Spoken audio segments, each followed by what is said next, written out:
جی.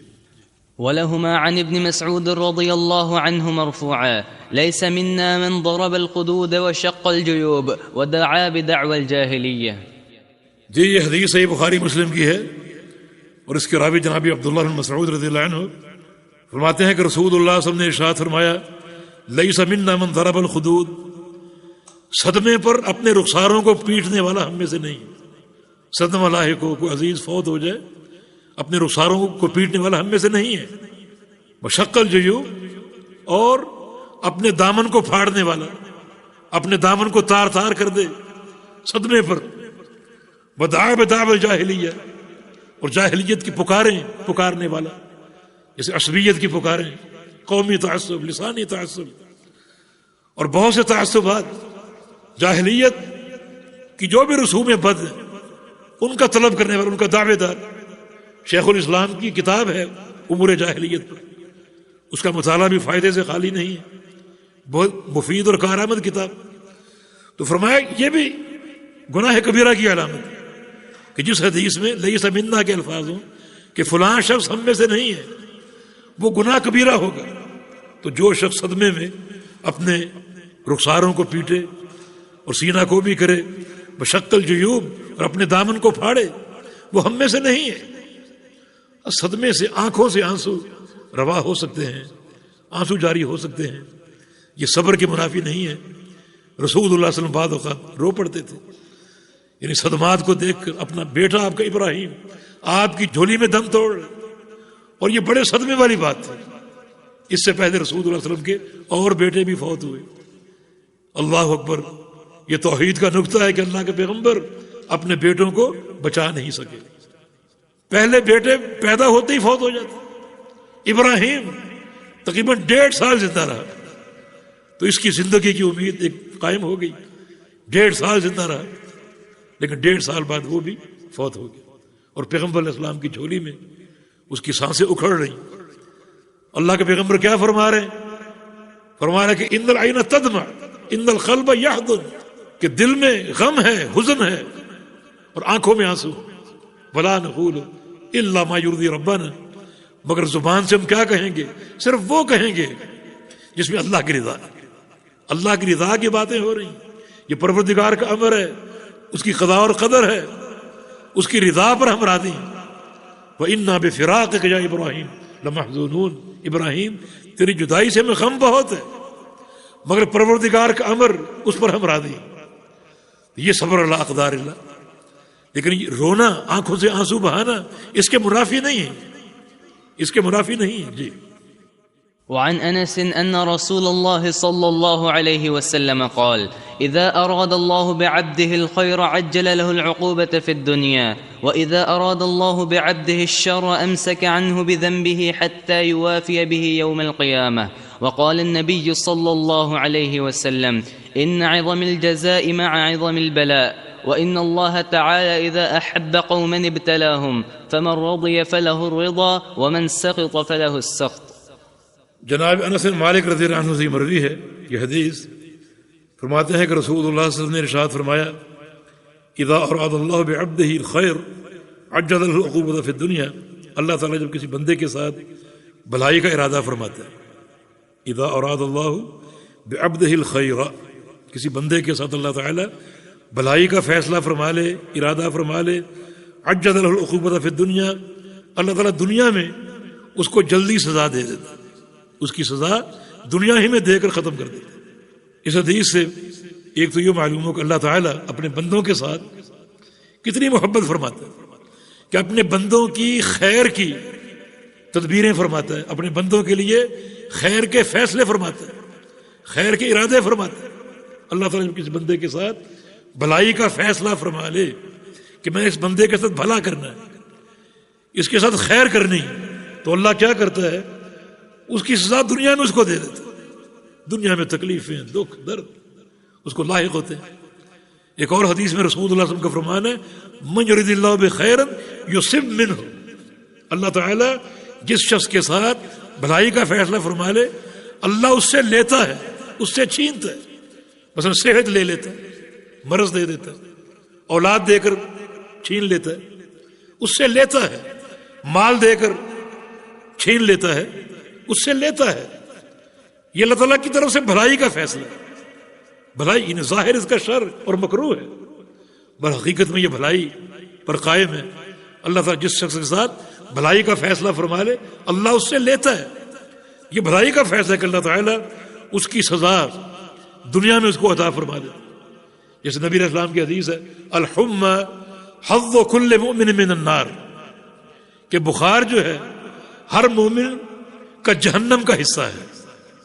اللہ تعالیٰ اگر دنیا میں کسی شخص کو کثرت سے بخار دیتا ہے، کثرت سے، تو اس کو جہنم کا عذاب نہیں دے گا اگر وہ مومن ہے، اگر موحد ہے، عقیدے کی صحت شرط ہے.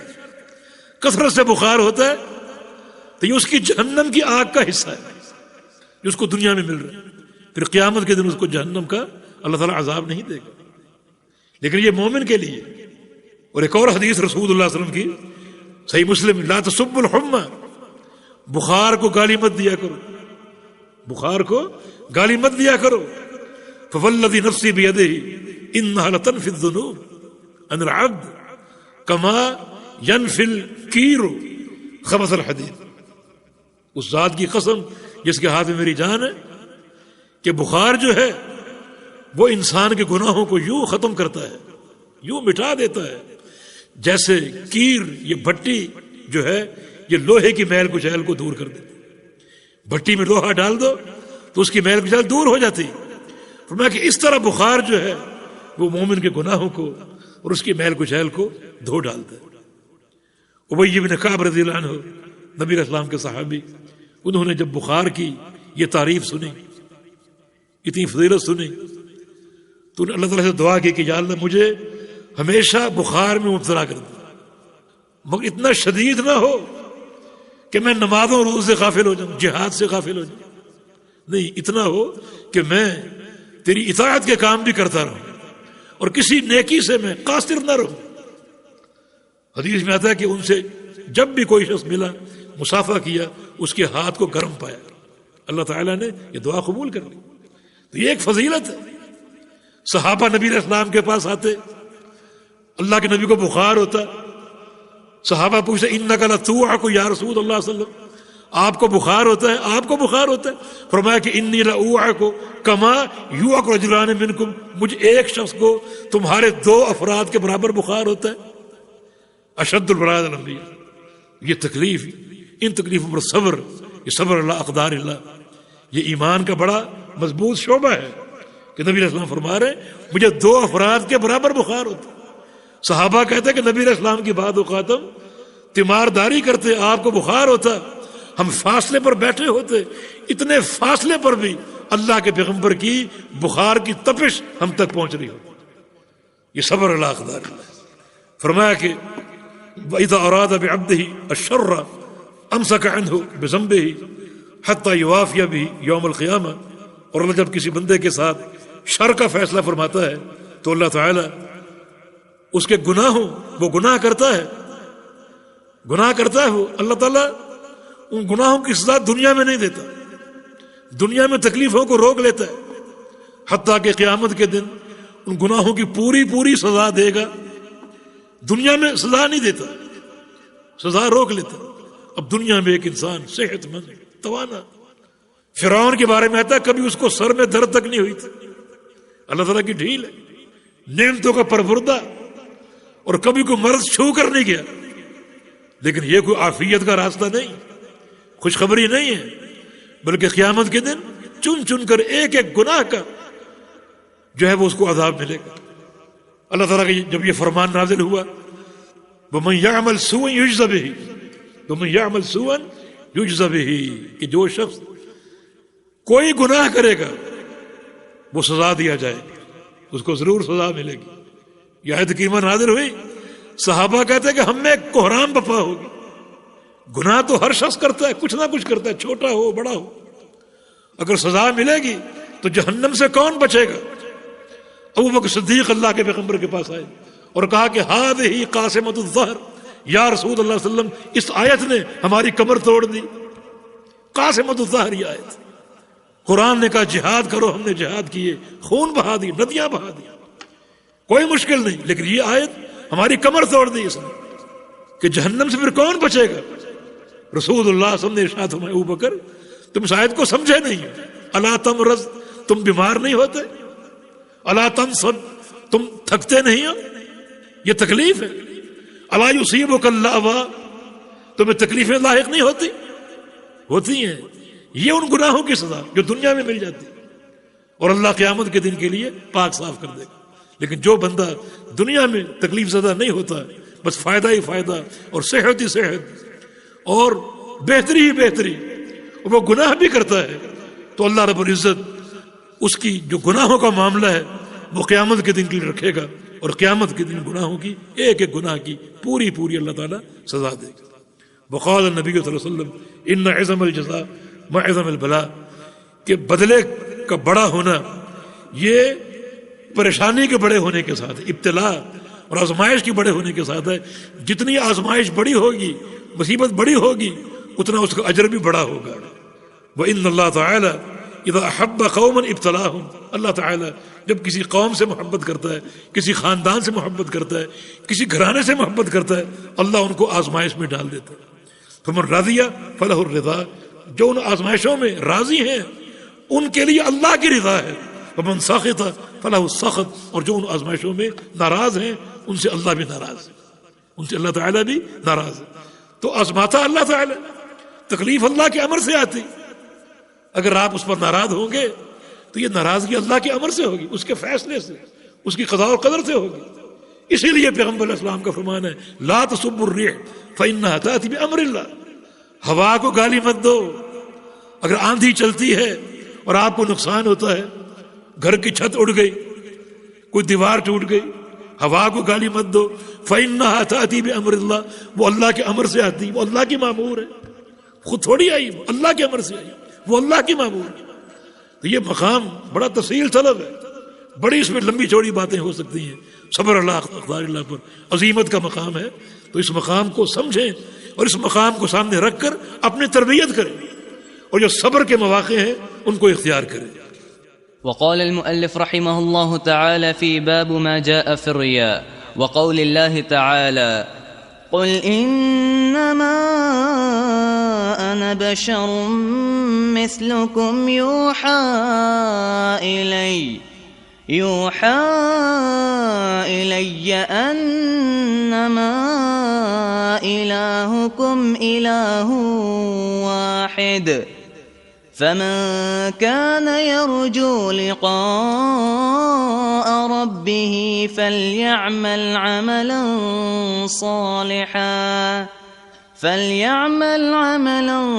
صالحا ولا يشرك بعبادة ربه أحدا۔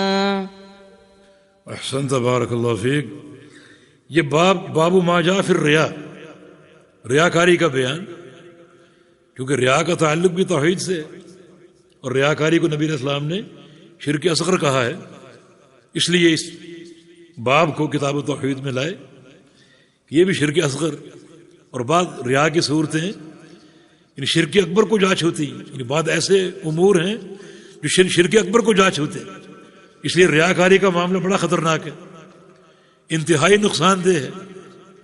لہذا اپنے آپ کو، اپنے اعمال کو چیک کرو۔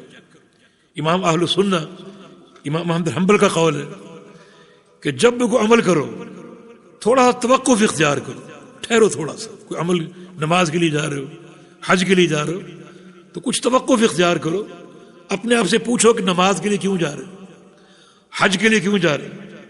اگر دل سے اللہ کی رضا کی آواز آئے یہ اخلاص ہے، اور اگر دل میں کسی اور کا خیال، فلاں بھی ہوگا، وہ دیکھے گا، وہ تعریف کرے گا، اور فلاں دیکھے گا، دنیا حاجی کہے گی، دنیا نمازی کہے گی، اور دنیا نیک کہے گی، یہ ریاکاری۔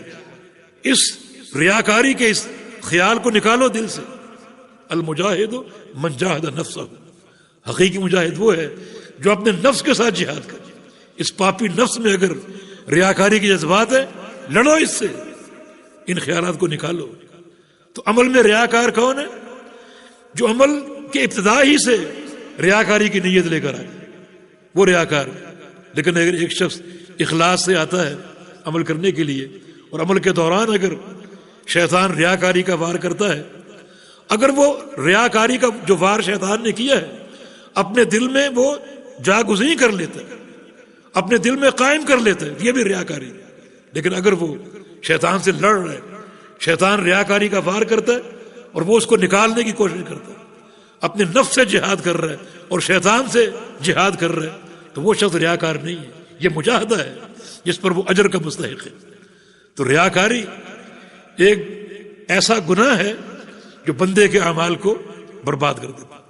صحیح مسلم میں حدیث ابو ہریرہ رضی اللہ عنہ کی، شفیع نامی ایک تابعی ان کے پاس آئے اور آ کر کہا کہ ابو ہریرہ مجھے ایک حدیث سنائیے، مگر وہ حدیث ایسی ہو کہ اس میں صرف آپ ہوں اور اللہ کے پیغمبر ہوں، تیسرا کوئی شخص نہ ہو، مجلس ایسی ہو کہ صرف آپ دونوں ہوں، تیسرا کوئی نہ ہو۔ ابو ہریرہ نے یہ بات سنی، کہا کہ ہاں ایسی بہت سی حدیثیں۔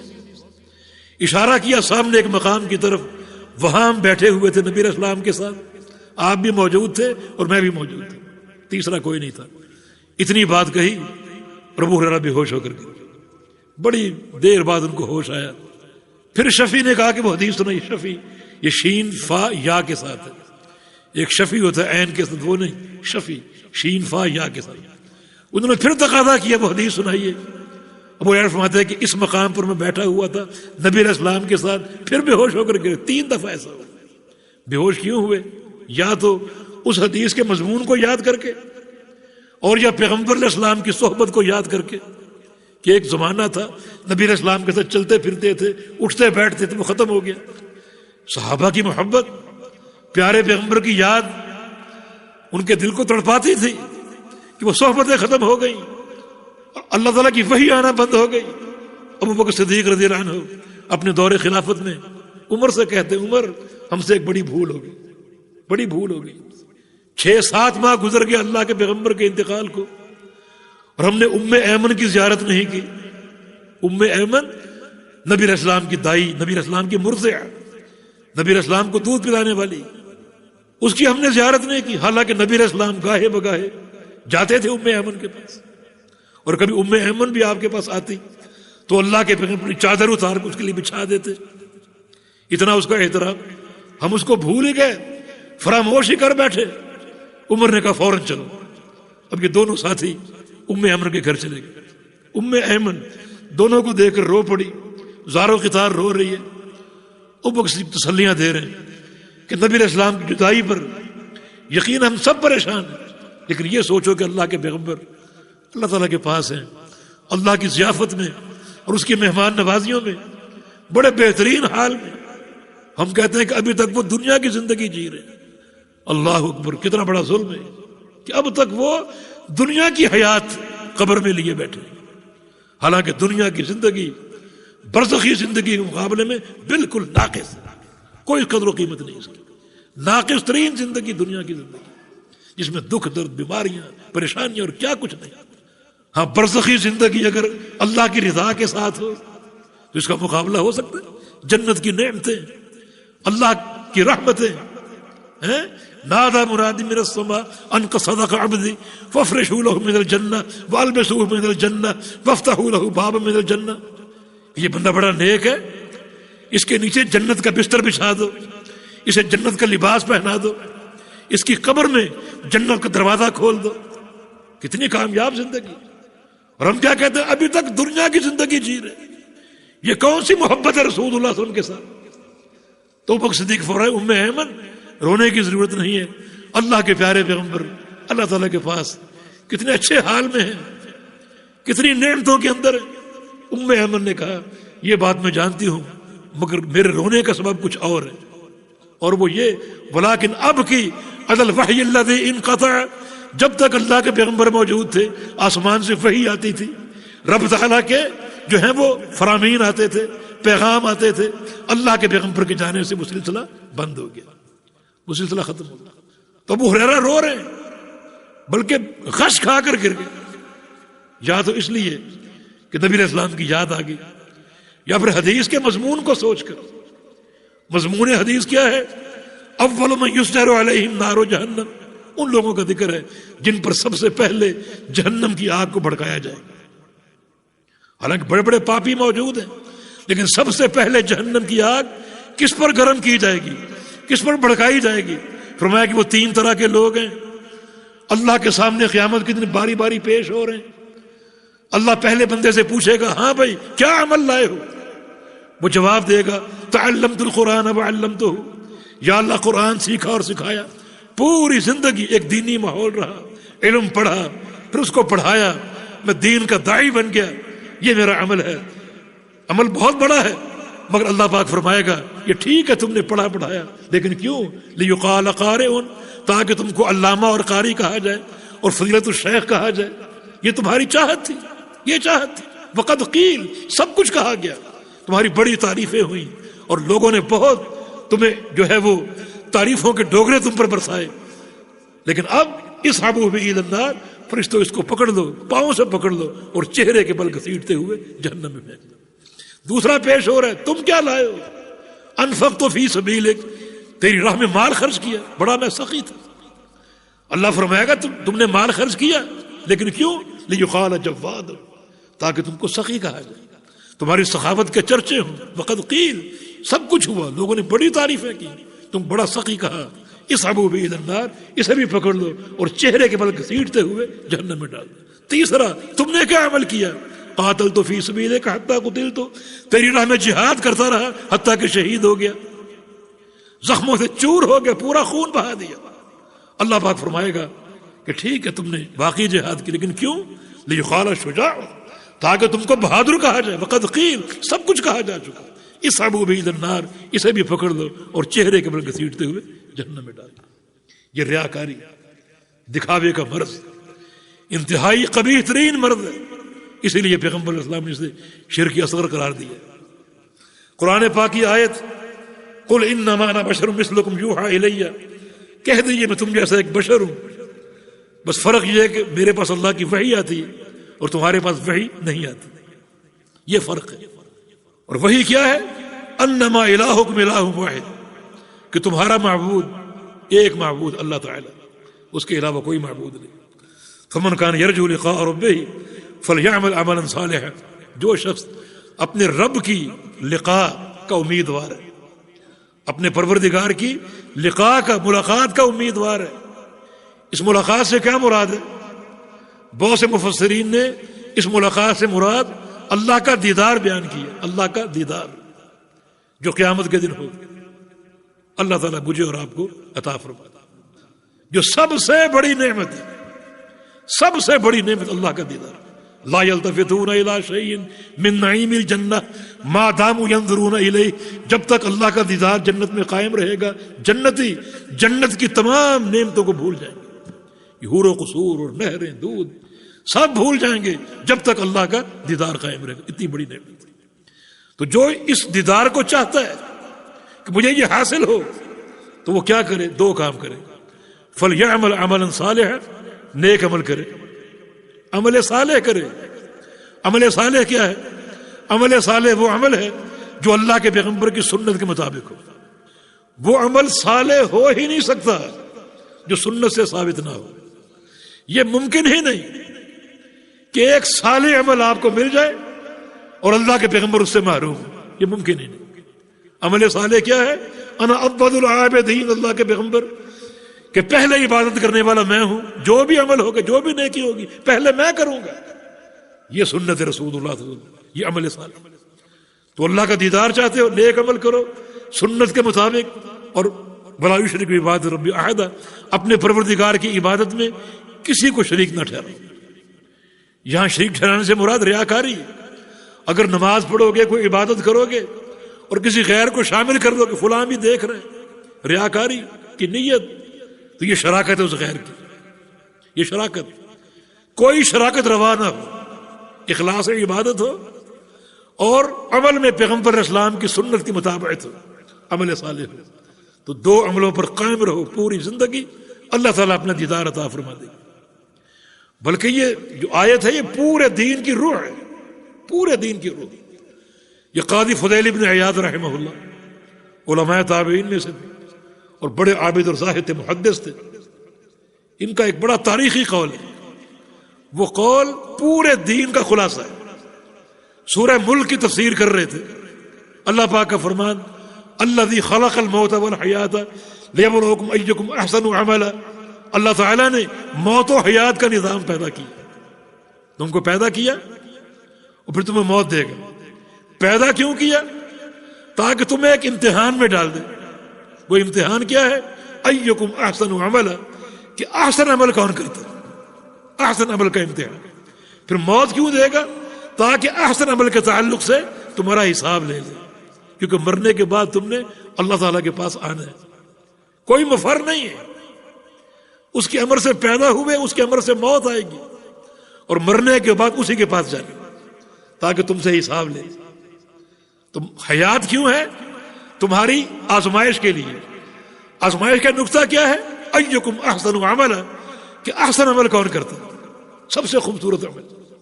پھر موت کیوں ہے؟ تاکہ اس احسن عمل کے تعلق سے تم سے حساب لے. قاضی فضیل ابن عیاض اس احسن عمل کی تفسیر کرتے ہیں کہ احسن عمل کیا ہے. احسن کا معنی سب سے خوبصورت، اسم تفضیل کا صیغہ ہے. سب سے خوبصورت عمل یہ کس کا ہو سکتا ہے؟ ہم قوموں اور برادریوں میں کھوئے ہوئے ہیں. میری قوم، میری برادری، میرے آباء و اجداد، میرا پیر و مرشد، میرا امام. کیا سب سے خوبصورت عمل کا تعین ہو سکتا ہے؟ آپ کہیں میری برادری کا عمل سب سے خوبصورت ہے، میں کہوں گا میری برادری کا سب سے خوبصورت. آپ کہیں کہ میرا پیر و مرشد اس کی تعلیم سب سے خوبصورت ہے، میں کہوں گا میرا شیخ ہے. کوئی فیصلہ ہو سکے گا؟ اب فیصلے کی ایک ہی صورت ہے، اللہ کے پیغمبر کا خطبہ.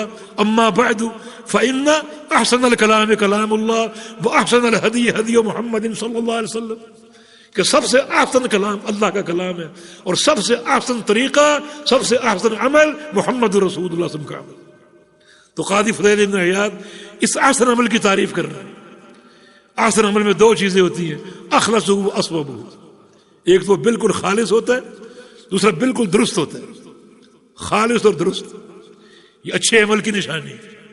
فرماتے ہیں کہ العمل اذا كان خالصا ولم يكن صوابا لا يقبل عند اللہ. اگر عمل خالص ہو، درست نہ ہو تو اللہ قبول نہیں کرے گا. وكذلك اذا كان صوابا لم يكن خالصا. عمل اگر درست ہے لیکن خالص نہیں ہے، اللہ قبول نہیں کرے گا. قبول کب کرے گا؟ جب خالص بھی ہو اور درست بھی ہو. فرماتے ہیں کہ خالص ہونے کا معنی کیا ہے؟ بمعنی کونہ خالصا ان یکون للہ وحدہ. خالص ہونے کا معنی یہ ہے کہ صرف اللہ کے لیے، اس میں کوئی ریاکاری نہیں. اللہ وحدہ لا شریک لہ کے لیے ہو، کسی اور کے لیے نہ ہو. بمعنی کونہ صوابا. اور درست ہونے کا معنی کیا ہے؟ درست ہونے کا معنی یہ ہے ان یوافق سنت رسول اللہ صلی اللہ علیہ وسلم، کہ وہ موافق ہو، مطابق ہو اللہ کے پیغمبر کی سنت کے. عمل ثواب یہ پورے دین کا خلاصہ ہے. یہ ہر عمل، ہر عبادت دو چیزوں پر قائم ہے، ایک اخلاص پر، دوسرا ثواب پر. اخلاص کا معنی عمل اللہ کے لیے خالص ہو، اور ثواب کا معنی عمل اللہ کے پیغمبر کی سنت کے مطابق ہو. نبی علیہ السلام کے صحابی ابن مسعود رضی اللہ عنہ، ان کا بھی ایک تاریخی قول اسی معنی میں، پورے دین کا خلاصہ ہے. وہ مانتے ہیں کہ القول لا ينفع الا بالعمل. زبان کی بات فائدہ نہیں دے گی جب تک عمل نہیں کرو گے، جب تک عمل نہیں کرو گے. والقول والعمل لا ينفعان الا بالنیہ. اور قول و عمل دونوں فائدہ نہیں دیں گے جب تک نیت درست نہ ہو، نیت میں اخلاص نہ ہو. والقول والعمل والنیۃ لا تنفع الا اذا وافق سنت رسول اللہ صلی اللہ علیہ وسلم. اور قول، عمل اور نیت، یہ تین چیزیں مل کر اس وقت تک فائدہ نہیں دیں گی جب تک یہ اللہ کے پیغمبر کی سنت اور آپ کے طریقے کے مطابق نہ ہو. یہ پورے دین کی روح ہے. اس لیے یہاں پر ریاکاری کا ذکر کر دیا. اس سے بچو، یہ ایک خفی شرک ہے، اللہ تعالیٰ اس سے محفوظ رکھے. جی. وعن ابی ہریرہ رضی اللہ عنہ مرفوعا قال اللہ تعالی انا اغنى الشركاء عن الشرك من عمل عملا اشرك معي فيه غيري تركته وشركه. یہ حدیث ابو ہریرہ رضی اللہ عنہ کی روایت سے ہے اور حدیث قدسی ہے. حدیث قدسی کی سند نبی علیہ السلام اللہ تعالیٰ سے روایت کرتے ہیں. اس سے قیمتی سند کوئی ہو سکتی کہ نبی علیہ السلام کہیں قال اللہ، اللہ پاک نے یہ فرمایا. تو بڑا ایک قیمتی تعلق ہے. اس قسم کی اسانید اور اس قسم کا جو جملہ ہوتا ہے بڑا ایک متاثر کن ہوتا ہے، بڑا مؤثر ہوتا ہے. اللہ فرما رہے انا اغنى شرکاء عن الشرک، جتنے بھی شرکاء ہیں، جتنے بھی شرکاء، میں سب سے زیادہ بے نیاز ہوں شرک کے تعلق سے، تمام شرکاء سے میں بے نیاز ہوں۔ کیسے؟ من عمل عملا، جس شخص نے عمل کیا، کوئی نیکی کی، عمل کوئی بھی ہو، عمل کوئی بھی ہو، طلاب اس بات کو جانتے ہیں کہ عمل نکرہ ہے، اور سیاق شرط میں یعنی حرف شرط کے بعد اگر اس میں نکرہ آ جائے اس میں عموم ہوتا ہے، کوئی بھی عمل کرے، چھوٹا ہو بڑا، ذرے کے برابر ہو یا پہاڑ کے برابر ہو، اشرک معی فیہ غیری، اس عمل میں کسی اور کو شریک کر لیا، اس نے کسی اور کو شامل کر لیا، ریاکاری، ترکتہ وشرکہ، میں اس عمل کو بھی، اس بندے کو بھی چھوڑ دوں گا اور شراکت کو بھی چھوڑ دوں گا، حصے کو بھی چھوڑ دوں گا، تقسیم نہیں کروں گا کہ اس کی یہ نیکی اتنی میرے لیے تھی، اتنی فلاں کے لیے تھی، جو میرے لیے میں نکال لوں اور فلاں کی فلاں کو دے دوں، نہیں، بے پرواہ ہوں، سب سے بے پرواہ ہوں، میں اس کو چھوڑ دوں گا اور اس حصے کو بھی چھوڑ دوں گا، اس عمل کو بھی چھوڑ دوں گا، اس بندے کو بھی چھوڑ دوں گا، اتنی بے پرواہ ذات۔ اغنى شرکاء، جتنے بھی شرکاء ہیں سب سے زیادہ بے نیاز ہوں، بے پرواہ ہوں۔ اگر کوئی ایسا عمل لاؤ گے جس میں غیروں کو شریک کرو گے تو سب چھوڑ دوں گا، اس عمل کو بھی، حصے کو بھی تقسیم نہیں کروں گا، سب کو چھوڑ دوں گا۔ جی، اس کا مطلب ریاکاری والا عمل قابل قبول نہیں۔ اللہ تعالیٰ قیامت کے دن ریاکاروں کو پکارے گا اور فرمائے گا اذهبوا الى ما كنتم تراؤون، جن کو دکھاتے تھے عمل کے لیے، جن کے دکھانے کے لیے کرتے تھے، ان کے پاس چلے جاؤ، ان کے پاس چلے جاؤ، کچھ جزا ملتی ہے، کوئی اجر ملتا ہے تو لے لو، میرے پاس کچھ نہیں، بالکل بیکار عمل۔